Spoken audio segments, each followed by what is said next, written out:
até porque, vamos dizer, eu estou vendo uma perspectiva de retomada de acumulação no Brasil, né? Então aí distou um pouco, né, das exposições já apresentadas, e aí isso vem de um diagnóstico da própria crise, né? Primeiro, nós temos um percurso na acumulação que é cíclico, tá certo? Então o ciclo, como a primavera, não adianta, você não vai decretar que ele não venha, ele vem, né? A questão é como você atua dentro da crise, né, e dentro da retomada, tá certo?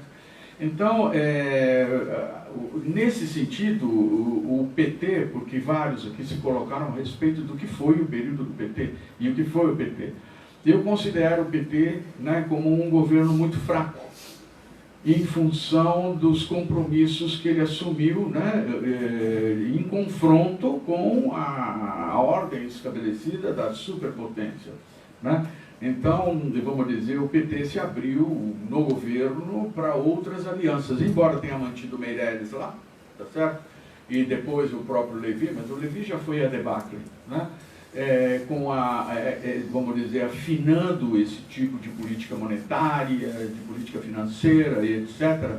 Do ponto de vista da inserção internacional, é inegável que o PT abriu para os BRICS, e os BRICS não são uma simples, vamos dizer, ajuntamento de países com características semelhantes. Não, os BRICS são uma essência, tá certo? São países periféricos, industrializados e com D1, tá certo? Tem outros países com D1 também. D1 é o Departamento de Bens de Capital. E o Brasil tem um departamento, né, produtor de bens de capital. Isso é, vamos dizer, uma herança ou um pontapé inicial que foi dado no segundo PND. Então, não se reduz só, né, a Petrobras, a meu ver, né, mas todos os setores que são capazes de fornecer a Petrobras. Então, não é só petróleo, né? Então, é muito interessante. Eu me baseio muito, desde que eu li, né, e me fascinei com o texto do Dark Costa. Foi mencionado aqui, né, que o Carlos Lessa foi o presidente do BNDES, tá certo? E o vice-presidente ou secretário, não lembro bem qual é o cargo que ele ocupou, era o Dark Costa, né? Então, da onde veio isto? O Dark Costa, nós o trouxemos aqui, eu, a Regina Gadelha, quer dizer, os núcleos, né? Trouxemos ele para a PUC várias vezes. Eu acho que talvez fosse hora de retornar o Dark Costa aqui, porque o Dark Costa foi o diretor acadêmico da Escola Superior de Guerra. O Dark Costa era um centrista, como foi falado aqui, né? O professor Gaspar falou do centrismo, né? E ele acreditava mesmo no nacionalismo, né? Ele não é o que você possa chamar de desenvolvimentista marxista, não é, né? Ele é um hegeliano, como ele fala. Ele acredita no espírito, né? O espírito, a mente, o poder do planejamento. Então, há um texto, a Estratégia Nacional, recomendo a todos vocês que leiam. E esse texto está no site da Escola Superior de Guerra. Por que eu estou falando disso? Porque eu quero já rapidamente partir para o futuro, né? A partir primeiro do diagnóstico do PT. Comprou briga com poderes poderosíssimos e com a superpotência, na medida em que se vinculou, né, a uma, vamos dizer, a um outro poder emergente. O mundo que eu vejo não é multipolar, ele é bipolar, né? E, na verdade, ele está dividido hoje em duas grandes coalizões. Uma coalizão atlantista e uma coalizão eurasiana, que tem uma extensão para o sul. Eurásia, então você pega da França, vai até a China, né? Então, são 4 capitais fundamentais: Paris, Berlim, Moscou e Beijing, tá certo? Isto forma uma aliança, tá? Que se contrapõe a outra, capitaneada pelos Estados Unidos e todos os seus aliados, né? Cada uma, vamos dizer, procura ocupar espaços importantes, né? Então, no caso, há uma extensão da coalizão eurasiana, interessantíssimo, que vem até o Brasil, que são os BRICS. Então, Rússia, China, Índia, Brasil, e entre a Índia e o Brasil, a África do Sul. Tá certo? E isto não é brincadeira. Quer dizer, não é uma simples acordo, grupo de países amigos. Não é isso. É estratégia de reinserção de cada um desses países e aliança estratégia no plano militar, investimento e etc. Muito bem. Temer, né, e na verdade até o segundo governo Dilma, ou a Dilma mesmo, ela escorregou aí e enfraqueceu muito a posição do Brasil nos BRICS, apesar dela ser muito bem recebida. Né? A aliança militar, propriamente, foi a questão do projeto FX2, de rearmamento das Forças Armadas. Né? Isso vem desde o... indico para vocês, leiam, porque é o outro lado de toda a discussão econômica que nós estamos tratando.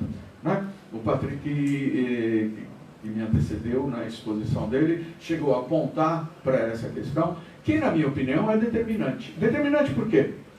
Estamos na crise, é momento de decisão. Quem decide? O povo? Não. Nem o povo da direita que vem para a rua, nem o povo da esquerda que vem para a rua. Não decide. Não são interlocutores do poder. Então, o Brasil aqui segue uma tradição histórica, que são as elites. São esses que decidem os destinos do país. Hoje, a gente vê claramente que a partir, ou até um pouquinho antes, então é algo a ser, a fazer uma análise fina da Dilma, né, do governo, do segundo governo Dilma, da Dilma, se ali por fraqueza, por, vamos dizer, por uma ingenuidade, como foi feito aqui, já não foi, vamos dizer, aquilo que poderia nos sustentar, foi para baixo do tapete, quer dizer, acabou. Né? A aliança assertiva com os BRICS e com o arco eurasiano. Né? Então é um projeto fundamental que vai mostrar a cara, é interessante, logo depois, né? Que é a nova Rota da Seda.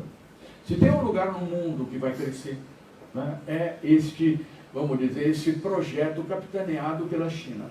A China tem uma visão de mundo hoje consistente com as flutuações cíclicas. A China está mergulhando numa crise agora bastante importante. Aliás, o mundo está mergulhando. Ontem eu estava consultando um índice muito importante que é elaborado pelo FED de Nova York. É ele quem calcula a probabilidade de crise. Ela é assustador o gráfico. Por favor, vejam no Mundial, eu vou colocar esse gráfico lá, para vocês verem que a crise no segundo semestre de 2019, primeiro de 2020, já é uma certeza pelo mercado, e o mercado está precificando isso. Né? Já está precificando, está se colocando. Então, vem aí a crise. A crise é um momento que eu vejo como decisivo. Muito bem. Quais são os projetos que nós temos hoje na mesa? Tá certo? Bolsonaro está no poder. Então, toda essa coisa desarranjada, é o Guedes e etc. Por mais que a gente veja a possibilidade de uma estratégia mais profunda aí, ela já fez água. Né? Então, eu estou vendo, assim como um cenário de curtíssimo prazo, o fim do governo Bolsonaro. Né? Podem ter vários fins, o governo Bolsonaro.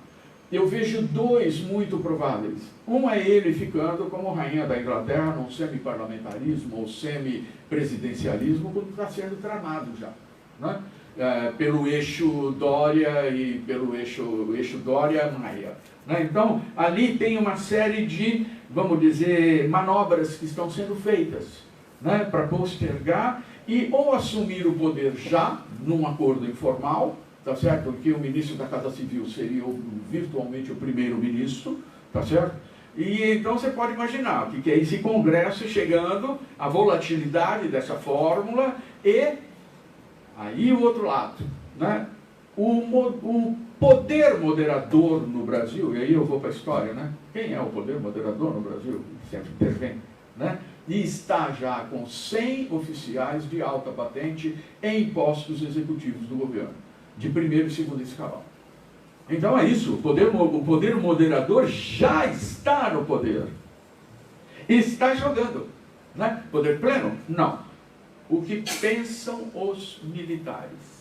O que é que esses caras têm na cabeça? Então, é óbvio, a saída institucional primeira, a mais, vamos dizer, fluida do ponto de vista institucional, que não vamos dizer, não fere a institucionalidade, né, de tomada do poder, tá certo? É a linha de sucessão. General Mourão. Quem é General Mourão? Rapidinho, hein? Por favor, leiam o Mundioca, que está lá a biografia do cara e o comportamento dele absolutamente chocante, né? Quando ele estava no Comando Sul.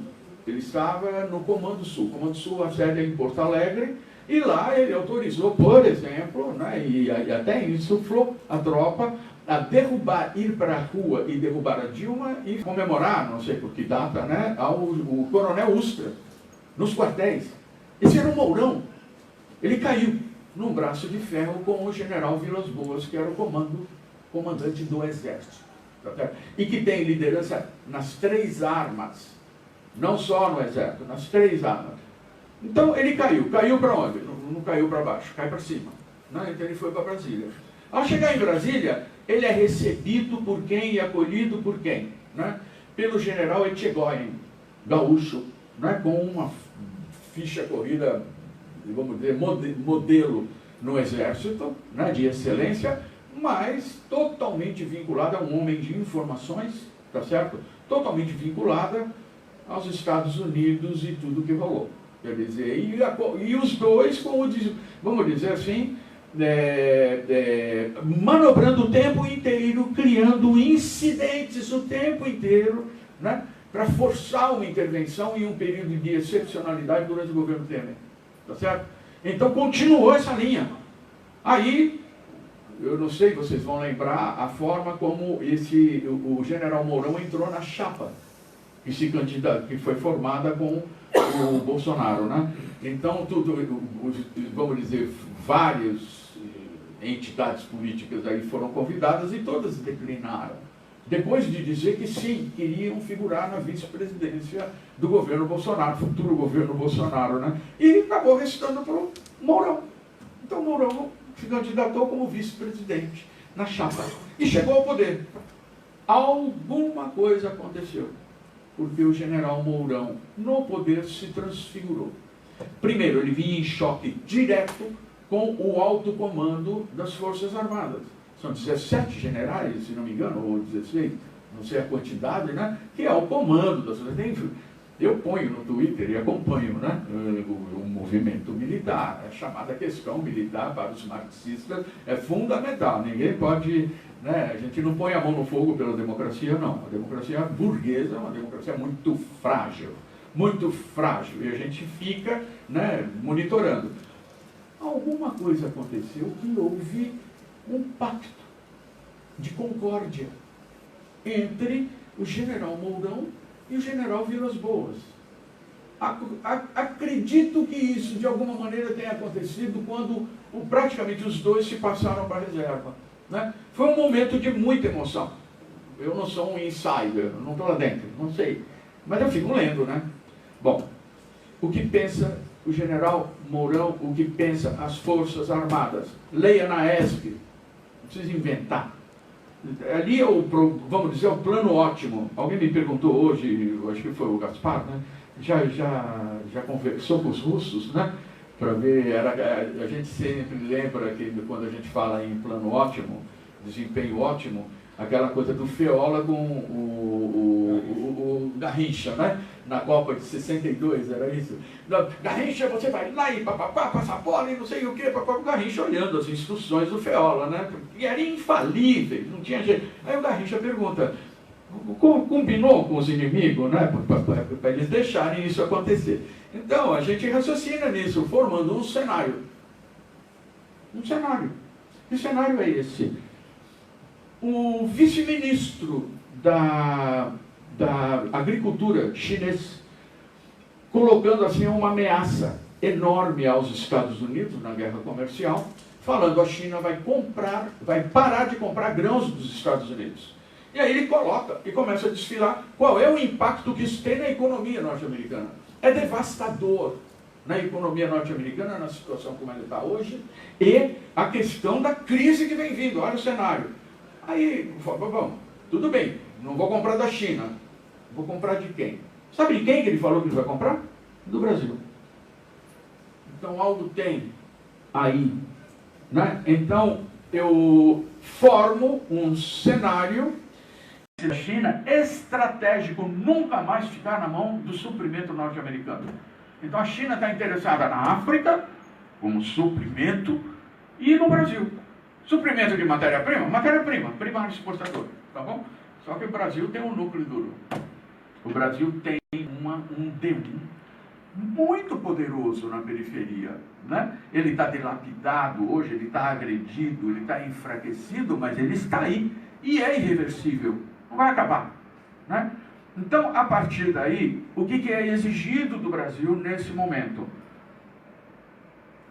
Ou ele fica submisso à coalizão norte-americana, a geopolítica e a geoestratégia e a geoeconomia norte-americana, que não tem nada a dar para o Brasil. Não pode contribuir com a formação bruta de capital no Brasil. Não pode, não tem condição. A economia norte-americana luta terrivelmente contra os seus inimigos, muito mais poderosos. E o Brasil é para a depredação, quer dizer, é um saque. Vem aqui para saquear, mais nada. Quer transferência de capital e agora de graça. Absolutamente de graça. Então é transferência de capital mesmo de controle. Não, como foi dito aqui, não para produzir. É para bloquear, segurar. É isto, não é outra coisa. Quando o domínio dos Estados Unidos sobre a América Latina, o tal do Big Stick, pensei que eu tinha queimado a língua. Não queimei. O Big Stick hoje, a única força que ele tem, não é aquela dialética que nós marxistas trabalhamos, do desenvolvimento desigual e combinado. Não é. Hoje o Big Stick norte-americano é força pura. Ele não tem o que dá para se legitimar. Seria o desenvolvimento desigual e combinado. Eu domino, mas você cresce comigo. Na rabeira, em taxas menores, mas vem indo, vem crescendo.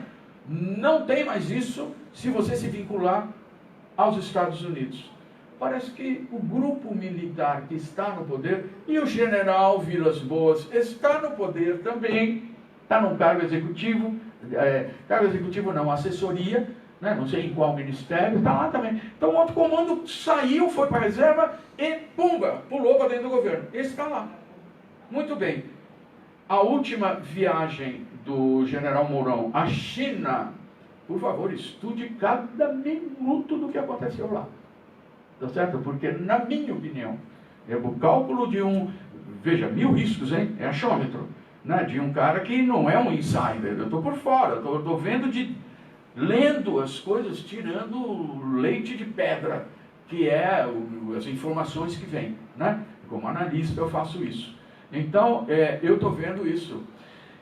Para o poder moderador hoje, no poder, só restou uma saída institucional, na minha opinião.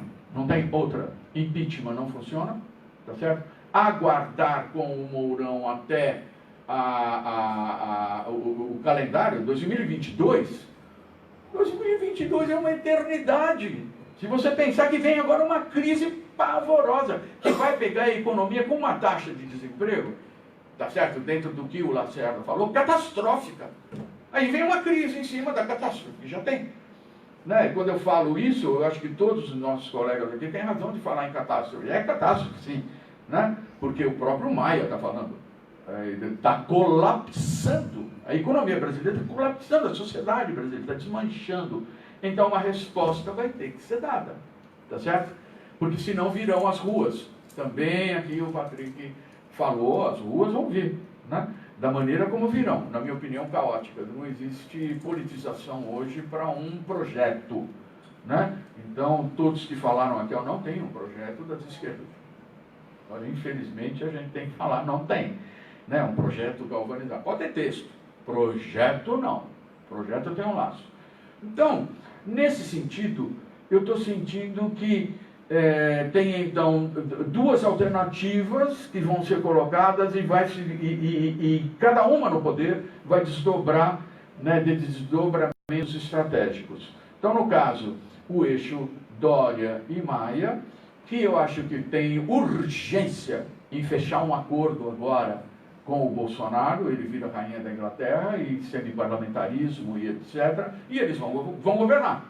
vão governar. Né? O que vai vir economicamente disso, eu não tenho muita ideia. Né? Mas eu acho que vai vir uma coisa caótica, sem direção, sem uma coisa assertiva. E o outro projeto é o projeto do poder moderador. Tá certo? Que vem com esse projeto desenvolvimentista aceleradíssimo, pacto, né, com o bloco dos BRICS, tá certo? Leia-se China e Rússia. Leia-se China e Rússia, tá certo? E com o projeto eurasiano. Então, o Brasil vem uma agricultura poderosa, tá certo? E, na verdade, é um projeto, se vocês lerem, convido vocês a lerem o trabalho do Dark Costa, que é uma grande, né, dica de como está se vendo. É um projeto latino-americano e do hemisfério sul inteiro. A capital é Brasil. A capital do hemisfério sul, fora a Austrália, tá certo? Fora a Nova Zelândia, é São Paulo. Não tem nem dúvida disso. Então é bem interessante a gente acompanhar esse projeto. Muito bem. Vamos jogar para frente essa discussão do capitalismo brasileiro. Jogar para frente. Né? Projetar mais. Vamos projetar mais.